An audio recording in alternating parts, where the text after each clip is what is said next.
So I've got a question.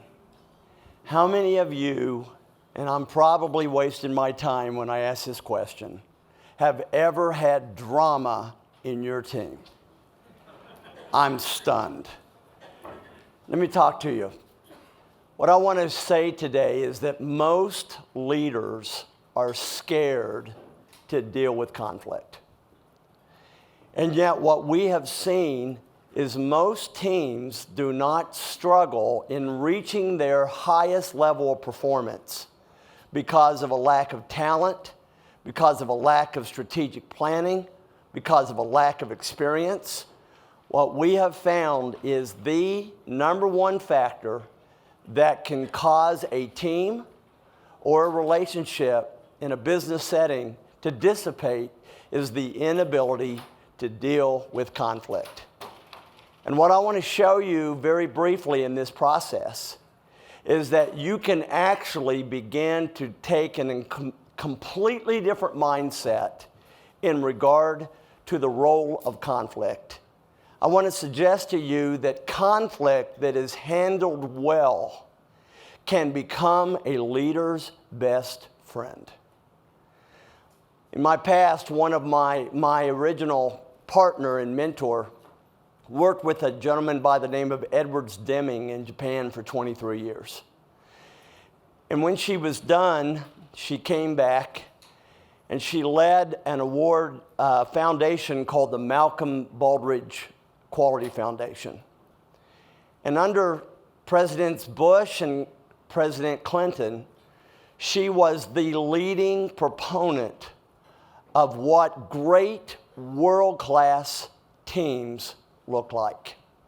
And as a very young man, she poured herself into me and began to teach me what separates great teams, great organizations from everyone else. And I'm going to give you two defining characteristics that set apart world-class teams and world-class organizations. And the simplicity of this is going to surprise you. Number one, world-class teams make decisions better than their competitors. It's how they make decisions. Most organizations do not make decisions, they react to the noise. Great organizations do not listen to the noise and make decisions based upon internal principle and internal non-negotiables. The second thing that sets aside great teams from everybody else is how do they solve problems. And specifically what I'm talking about is have they gotten rid of drama within their culture. Many of you have had clients whose organizations have been ripped apart by conflict. You know what drama is? All that drama is, it is the outcome of poorly handled conflict. That's all drama is. Another definition of drama is getting 5 people involved in a 2-person problem.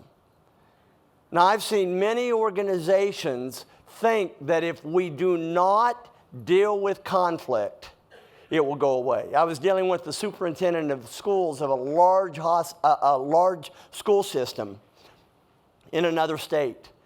And he said, my way of handling conflict is I simply will not deal with it and hope that it goes away.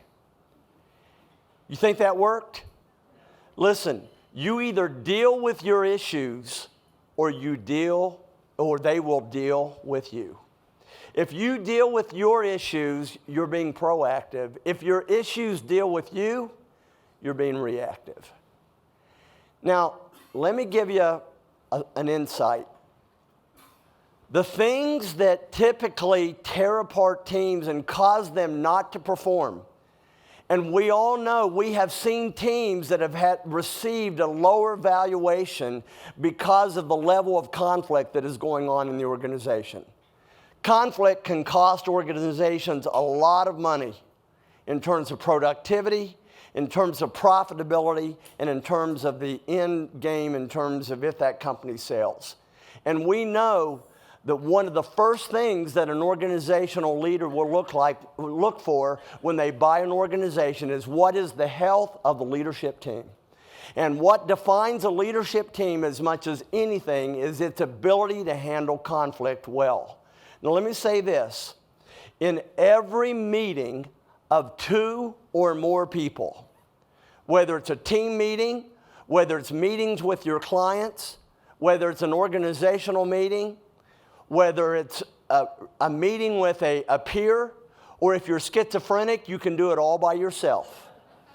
In every meeting, there are 2 agendas. The first agenda is what we call the over-the-table agenda. Today, the over-the-table agenda was, we are here for leadership development this morning. That's the reason why we are there together. It's the technical reason. But we know that there's also another agenda. And the more unhealthy a team is or an unhealthy a relationship is, that second agenda will be huge. It's not over the table, it's where? It's under the table. And whenever the under the table collides with the over the table, what always has the greatest power? The under the table every single time.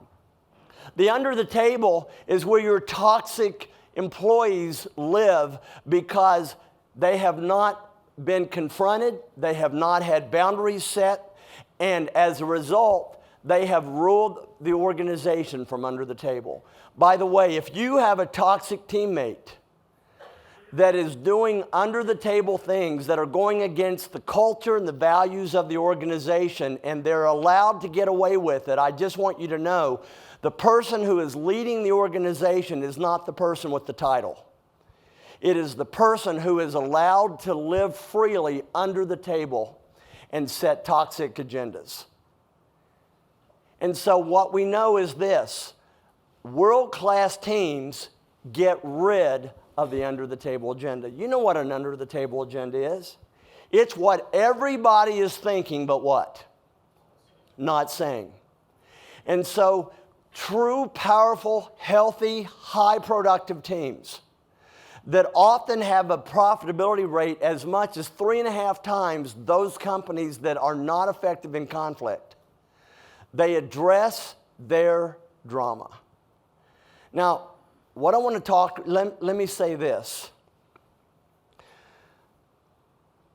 I want to give you some pragmatic ways to handle conflict. You know why most of us struggle with conflict? I had a gentleman today approach me when he saw what I was going to talk about, and he says, I've got to tell you, I am absolutely scared to death of conflict. Remember how we talked about this morning about 2.7? Well, when I'm at 2.7, that means I'm a performance-based individual.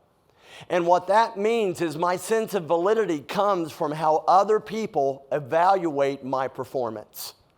And when I am in that place, I cannot stand someone to be at odds with me. Because when they are at odds with me, they may be upset with me, and I can't be at peace with myself if that person is uncomfortable with me. And yet we see, and for that reason, most people want to stay away from conflict and pretend it doesn't exist. But I will tell you, I've seen many of an organization that's been torn apart because they will not address conflict. Now, let me talk about this. I think that I want to give you some hints, pragmatic hints, that help you when you're dealing with conflict. Number 1, engage in conflict leadership, not conflict management. Conflict management is you taking responsibility for how the other person is going to respond. And you think that somehow you have the power to influence the way they think, their emotional response. That is the act of playing God. Listen, you are not responsible in a conflict situation of how your information is received. You are not responsible in a conflict situation of how your information is received. But you are responsible for what? How you deliver it. Number two, so number one is quit owning the emotional response. Conflict leadership does not dance around the issue.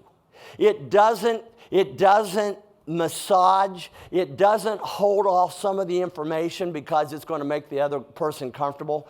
Conflict leadership puts the issue squarely on the table. But the second thing is, conflict leadership masters impeccable communication. And what we mean by impeccable communication is putting the issue on the table directly, concisely, however, it is also kind. You are not ready to deliver information in a conflict situation if you are not able to be kind. Because if you're not, the other person begins to turn you off, you are not in a conflict resolution situation, you're talking to yourself. The third is this: gather your emotions and gain self-control to gain control. The person who has the greatest level of control in a conflict situation is going to gain control. How many of us have ever dealt with conflict when we were ticked off? How'd it go? We call that, I had one person say, well, I disagree with you. I had a conflict once and it went just fine. And I said, look, a broken clock is right at least twice a day. Just because it worked for you does not mean that is the best way. There's an art in being a leader. And one of the responsibilities when you are an artful leader is you have mastered and embraced conflict as your best friend. And one of the things that artful leaders do is they understand that when you're in a conflict situation, you are most likely talking to an adult that inside is a scared kid. And we've all had someone come to us and say, I need to talk to you. We need to have a conversation. And immediately what happens? The inner voices start taking off. Oh no, I'm in trouble. What did I do? Where's this going? And while those voices are going on, what are they not able to do? They're not able to listen. And so as a leader, it's your responsibility to quiet those inner voices. Now, when you're in a conflict situation, if a person's being defensive with you, they are giving you information. And the information that they are giving you is they feel disrespected. They feel unsafe. And it may have nothing to do with you. It may be the byproduct of their own messages and their own experience. And yet, while those voices are going crazy, you will not solve the problem. So what do you have to do? What do you have to do? You have to quiet their voices. And to do that, there's a process that we call showing the back of the book. Showing the back of the book. That person is going, what is this about? What's the motive? Where is this ending? So you can quiet and calm that person and make that person feel safe by simply doing this. Look, Joe, you and I need to chat. And I want you to know that my motive for having this chat is purely positive. And I know that after this conversation is over, we're going to be in a significantly better place at the end of this conversation, even more so than we are now. So I just want you to know the reason I'm having this conversation is because I believe in you. I think that your role is important. And so just want you to know that. That's called showing the back of the book at the front of the conversation. If someone treats you like that, what happens to your anxiety at the front end of that conversation? It goes down. And so as a leader, if someone's being defensive, again, learn to read that. They're saying to you, I'm scared, I'm not feeling safe, and oh my gosh, what's going on? And you have to turn it into a two-way conversation by quieting those voices. I also want to say this, that conflict leadership also sets the leader that can handle conflict well is adept at creating a decision and conflict resolving environment. Your job as a leader is not simply to make decisions. Your job is to create an environment where your team can flourish in a decision-making process. And to do that, they have got to be able to express conflict, put things on the table that are bothering them without repercussion. Does that make sense? The safer your team feels to put issues from under the table on top of the table, the safer they feel, the more they're going to get real with you. If they feel if there's repercussion, they will absolutely play it safe and keep those issues from under the table. Now, one of the things that we do repeatedly is we develop what is called principles of trust. There's no way I can go into detail, but I'll give you a taste. There are 6 things when we're working with a team that we begin to help build in their culture. Number 1 is deliver the mail to the right address. If you have a problem with Bill, you don't go to Charlie to talk about Bill. You don't go to everybody else except Bill. You go to Bill. And if you come to me about Charlie, I'm going to direct you back to Bill and say, when are you going to come and talk to me? So effective teams that have low drama and low conflict, they learn to deliver the mail to the right address. Number 2, there are no meetings after the meeting. And many of us knew when we were in the meeting that it's not the meeting. And as soon as the meeting is over, what? The real meeting happens out there. Great teams do not have meetings after the meeting. The meeting is the meeting. Now, that doesn't mean you can't talk about things, but if you're upset about something or you're not comfortable with something, a great team will put that right on the table in the middle of that conference area, and it'll be put on the table. No meetings after the meeting, deliver the mail to the right address. Another one is no repercussion for honesty. That if you dare to be honest, there will be no repercussion with my tone, with my voicemail, with my voice, my inflection. You can be safe. As long as, number 4, you deliver the information with respect and kindness. You can be direct, you can be respectful, you can be kind, and deal with conflict. You all, many of you operate from a position that conflict is negative. I want to suggest to you, turn conflict into your best friend. The research shows that conflict that is handled well develops higher trust than before the conflict ever took place. Use conflict as your best friend. Embrace it. Don't be afraid of it. Leaders learn to be comfortable with being uncomfortable, and I know you guys are up for the task. Thank you very much.